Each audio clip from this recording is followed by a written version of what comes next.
What happens when a group of neighbors mistake Keanu Reeves' quiet nature for weakness and push him too far?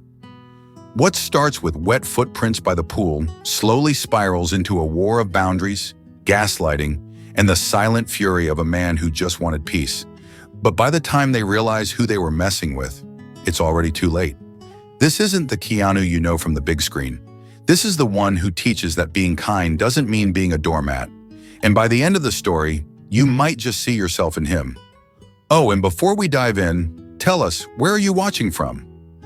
We love seeing your comments light up the map. The Arizona sun was lazily descending over the arid landscape of Chandler, painting the sky in gold and crimson hues. A dry breeze gently swayed the tall palm trees, and the soft sound of water trickling along the edge of a pool seemed to be the only sign of life in that quiet corner of the world. Keanu Reeves, now 60 years old, walked slowly around the light blue pool. He wore a faded black t-shirt, shorts, and worn-out sandals that seemed to have aged with his soul. Every step was deliberate. Every motion carried the solemnity of someone who had learned to treasure peace, not as a luxury, but as a personal victory. The backyard was his refuge, with tall walls, well-kept fences, and a simple but vibrant garden. That space was the concrete symbol of everything he had learned to protect: silence, chosen solitude, and stability after chaos. The pool especially was the heart of this sanctuary. It wasn't just a hole filled with chlorinated water. It was a mirror reflecting the tranquility he had pursued for decades. As he scrubbed the pool's edge with a brush, a sudden wave of gratitude swept over him. Life had been long, intense, full of lights and shadows. But now, here in Chandler, he finally felt like he had what he'd always wanted: peace. The neighborhood had changed over the years. The old families, those who remembered the quiet golden days of mutual respect, were gradually being replaced by younger couples with loud kids, unleashed dogs, and voices too loud for Keanu's sensitive soul. Still, he tried to understand. The world changes, he told himself. What matters is to keep the boundaries clear. It was on a random Saturday that something odd happened for the first time. Keanu had just gotten out of the pool when he noticed wet footprints on the ground. They weren't his. They were fresh, too small for his feet. They led to the opposite side of the yard, near the fence that separated his home from Karen's. Strange, he muttered, furrowing his brow. Just a few feet away, one of the pool floaties was out of place, lying on the grass, half deflated. He stood there staring at it for a long moment. Maybe it was the wind, or maybe an animal, but deep down, he already knew this wasn't a coincidence. That night, he locked the gate more carefully, reinforced the alarm. But when morning came, he chose to convince himself he was overreacting. Maybe it was just a mistake, he said aloud, as if he could trick his own heart. That same morning, he met Karen. She appeared on the other side of the fence, holding a cup of tea and wearing one of those fancy workout outfits worn by people who never actually work out. Her smile was wide, exaggerated, the kind trained to appear friendly, but her eyes betrayed a glimmer of superiority. "Hi, neighbor. You must be Keanu. I've heard so much about you," she said, her laugh high-pitched. Keanu nodded politely. "Good morning. My kids were absolutely enchanted by your pool yesterday. They kept talking about a magic lake next door." "You know how kids are," she laughed again, but there was a mocking undertone in her voice. "Sometimes they get carried away. If they caused any mess, let me know, okay?" He nodded again. He didn't quite know what to say. He was still digesting the idea that those footprints might not have been an accident. And now here was Karen, all smiles and sweet tones, already planting seeds to normalize the situation. And then, through the slats in the fence, Karen's thin voice rang out again, almost sing-song. "They're just kids, Keanu." And she laughed with a sweet and venomous sound. He stood still, watching the water ripple, the sky shift colors, and his boundaries, his sacred, hard-earned boundaries, being ignored right before his eyes. Little did Karen know that this splash would be the beginning of the end. The next morning, Keanu sat at the edge of the pool, staring into the still water. The laughter from the day before still echoed in his mind, like a distant memory that refused to fade. He had spent his whole life avoiding confrontation. In a world that often rewarded noise, He had chosen silence, not because he was weak, but because he valued peace more than victory. But peace, as he was starting to realize, could only exist when it was respected. That afternoon, he decided to speak with Karen. She was outside, watering a row of plants that looked far too manicured to be real. Her posture was graceful, her movements theatrical, like a woman constantly aware of being watched, even when no one was looking. "Hi again," she said without turning her head. Keanu stood behind the fence, hands in his pockets, calm but firm. "Karen, I need to talk to you about yesterday." "Oh, I know," she cut him off, turning toward him with a wide grin. "The boys can be a bit wild, but honestly, Keanu, they're just kids, and you're so lonely in there. I thought it might be nice for you to hear some laughter for a change. They jumped into my pool without permission." "But they didn't break anything, right?" She tilted her head, eyes sparkling with amusement. "Come on, don't be that neighbor." Keanu felt something shift inside. It wasn't anger yet. It was disbelief. She wasn't apologizing. She was gaslighting him. Respecting someone's space isn't optional. Karen gave a soft chuckle, like a teacher tolerating a confused student. "Keanu, no offense, but you've got this beautiful pool, and you never use it. What's the harm if a few kids have fun for an hour?" He didn't reply. There was nothing more to say. Over the next week, the visits continued, only now they were bolder. The boys began bringing friends. 4, 5, sometimes 6 kids would be in his yard, splashing, screaming, leaving behind snack wrappers and empty soda cans. One afternoon, he found his pool skimmer snapped in half and tossed aside like trash. Another day, someone had used his garden hose to spray water into the open windows of his shed. Keanu tried to remain calm. He tightened the gate, added a chain and new lock. Still, the invasions happened. It wasn't just kids anymore. It was lawlessness. He started talking to the neighbors, carefully, politely. Some listened, most smiled awkwardly and shrugged. "That's just Karen," one of them said. "She's confident." Another, a man in his 40s with a beer belly and a lazy drawl, laughed and said, "You're a big star, man. What's a few neighborhood kids splashing around? Take it as a compliment." Keanu walked home that evening, feeling heavier than he had in years. He wasn't angry yet, not entirely. What he felt was worse, moral loneliness, the kind of solitude that creeps in when the world around you agrees with what's wrong and calls it normal. That night, he ordered a set of high-def security cameras online, motion-activated night vision, wide-angle lenses. If no one believed his words, maybe they'd believe footage. He also reinforced the gate one more time, installing a steel bracket and custom padlock. Every screw he drilled into the wood felt like an anchor, not into the fence, but into his right to say, "This is mine. This is enough." When the equipment arrived, Keanu took his time setting it up.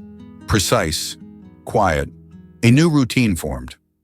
Every night after sunset, he would sit in his living room, sip green tea, and review the recordings. For the first few days, it was just what he expected. Children sneaking in when the yard was empty, giggling, splashing, sometimes tossing things into the garden. But then came the recording that changed everything. It was a Tuesday night. Keanu had just sat down, remote in hand, tired but focused. He sped through the usual footage, kids climbing the fence, their silhouettes crossing under the moonlight, until he saw something different. A pause, rewind, play. There it was. It was a Thursday evening when Keanu returned home and sensed something was off.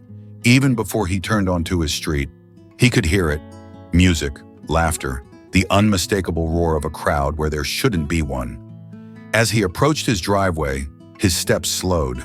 His gate, the one he had locked with care, was wide open. From behind the tall wooden fence, he could see shadows dancing across the pale walls of his house. Flickering lights, movement. He wasn't confused. He was stunned. Keanu walked around the side of the house, past the narrow path lined with succulents and cacti, and stopped dead in his tracks when he reached the backyard. There were at least 20 people in his yard, adults with red Solo cups in their hands, kids running barefoot across the lawn, a man flipping burgers at a grill that wasn't his. The pool sparkled with bodies, children splashing, teenagers lounging on floaties, music booming from a Bluetooth speaker he didn't own. And there, in his favorite lounge chair, the one positioned perfectly under the shade of the pergola, sat Karen, wearing a white bikini and oversized sunglasses. She sipped wine like a queen overseeing her summer kingdom. She looked up when she saw him and smiled, as if they were old friends meeting at a neighborhood barbecue. "Oh, hey, Keanu, you're back early." He didn't answer. He couldn't. Karen continued, unbothered, as if this were her house. "We figured you wouldn't mind. You never use this place, and the kids were dying for some pool time. And with this heat, it just made sense." He looked around at the strangers stepping across his garden, the wet footprints on his stone path, the greasy smoke from the grill rising above his aloe vera plants. There was no hesitation in them, no guilt, no awkward laughter, only the kind of confidence that comes from someone who's absolutely certain they'll never face consequences. Keanu opened his mouth, then closed it.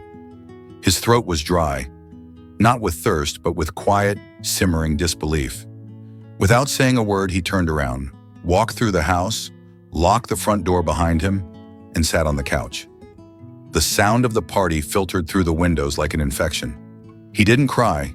He didn't scream. He didn't even move. For hours, the house felt smaller than usual, like the walls were collapsing inward. This wasn't just an invasion of space. It was a betrayal of everything he believed he had earned. Respect, stillness, privacy. Late into the night, the noise finally began to die down. Engines started, laughter faded, doors slammed. By the time the last footsteps disappeared, Chandler was quiet again. Keanu's hands trembled slightly. They had thanked her, not him. They had used his home, his peace, his property, and given the credit to her. And worse, they had turned him into a passive character in his own life, a ghost haunting the background of his own story. He stared at the screen for a long time. His reflection in the glass looked tired, weathered, but something stirred in his chest, something he hadn't felt in a very long time. Anger, not rage, not violence, a slow, clean, righteous anger. Keanu Reeves had spent decades avoiding conflict. He'd let the world call him quiet, odd, even reclusive.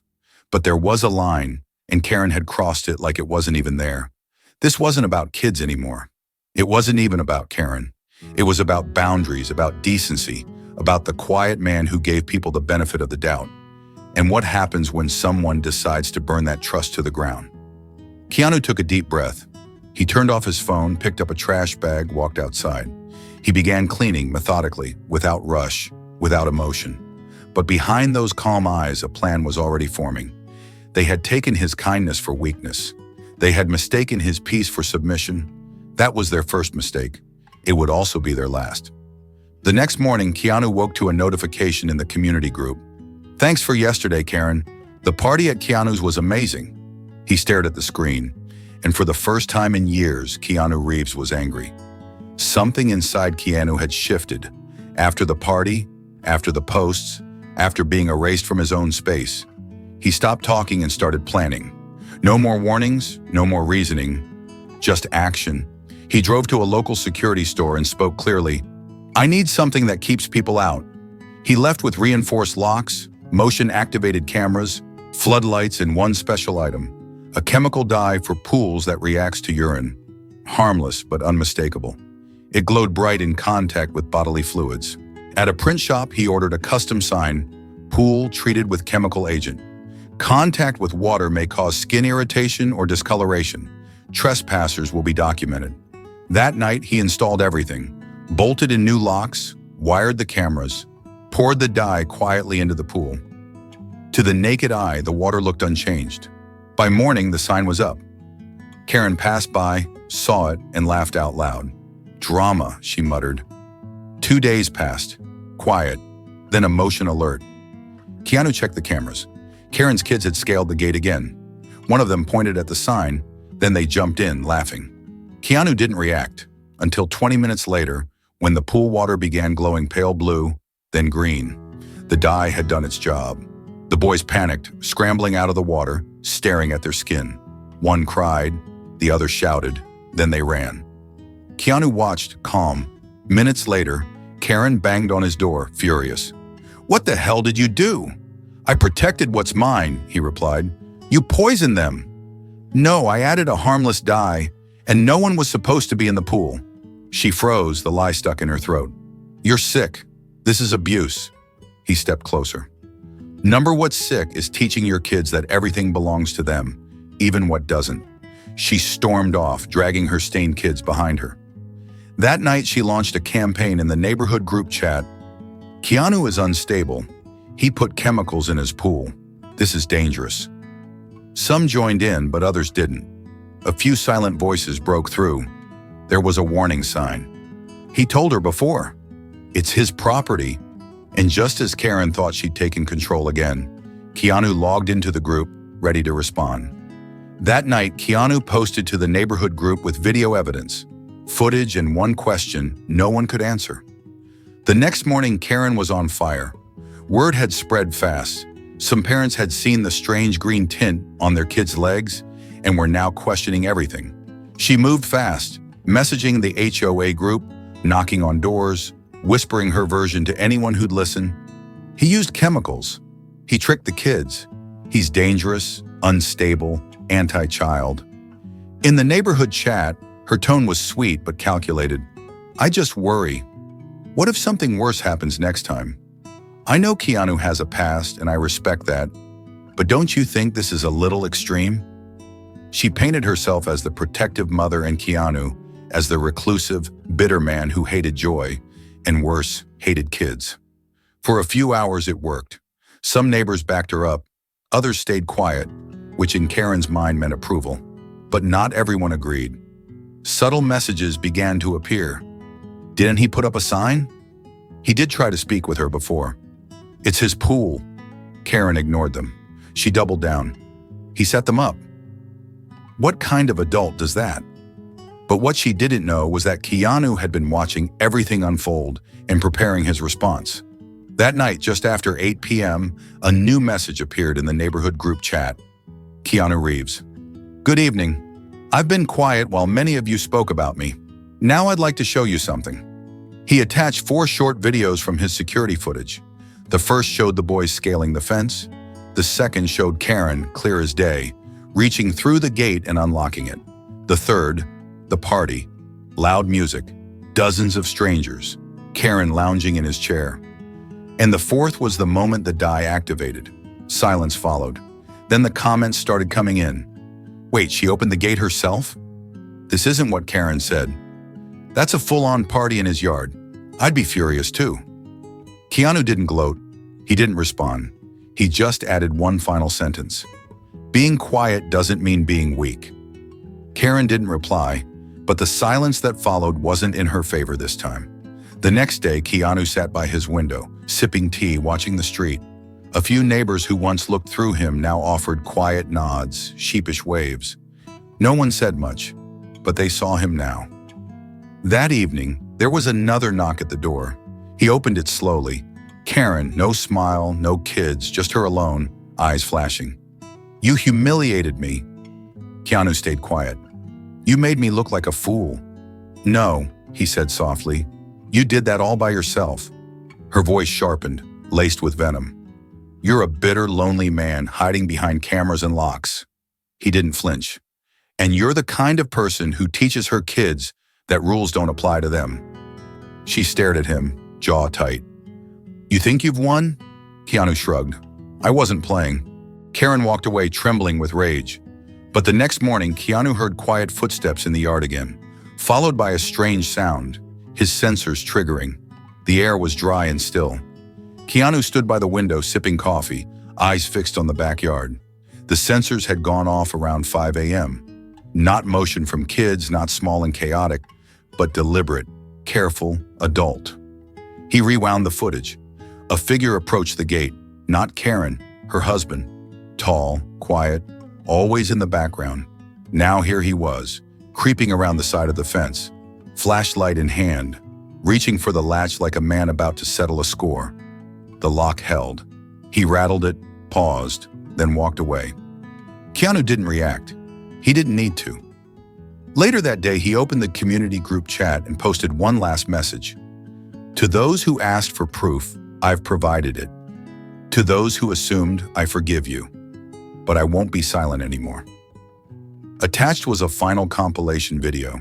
Every trespass, every lie, every moment Karen had pushed past a boundary. The silence afterward was deafening.